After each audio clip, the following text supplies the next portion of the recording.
इतके खराब रस्ते मी आजपर्यंत 5 वर्षात कधीच पाहिले नाही. तुम्हाला असं वाटत नाही रस्ते बनले पाहिजे? लय राईट मुद्दा उचललात तुम्ही रस्त्यांचा. बरोबर. सगळे मला त्याच्यावर पण नावं ठेवायला लागतात. तुमच्या पॉडकास्टच्या माध्यमातून मला सांगायला आवडेल, रस्ते आमच्या अगोदरचा सुद्धा एक उमेदवार रस्ते बनवून गेला होता. बरोबर. 1 नंबर रस्ता बनवला, केंद्रातून करोडचा निधी आणला. तुमचा चेहरा दिसेल एवढा चिकना गुळगुळीत रस्ता बनवला. या भिकारचोट जनतेने त्याच्यावर गाड्या चालून तो रस्ता खराब केला.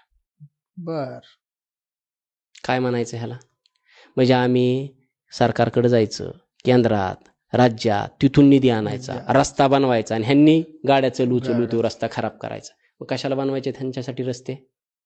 हा. आणि माझं तर फिलॉसॉफीच वेगळी. बर.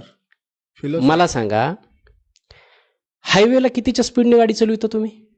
आम्ही 80-90-100च्या 80-90 ठीक आहे. बरोबर. खड्डे असलेल्या रस्त्याला किती स्पीडने गाडी चालविता? चालवायचं येत नाही, 20 आणि 30च्या पुढे जाता येत नाही. बर. हायवेला टोल लागतो? हो, 100% लागतो. अशा रस्त्यावर टोल लागतो? नाही, अजिबात लागत. हायवेला ऍक्सिडेंट झाला काय होईल? जागेवर माणूस जातो. आणि अशा खड्डे असलेल्या रस्त्यावर ऍक्सिडेंट झाला काय होईल? थोडंफार नुकसान, साधं खर्चट. थोडंफार. चांगलं कोणतं आहे? अहो, मी रस्ते केले नाहीत म्हणून ऍक्सिडेंट झाले नाहीत.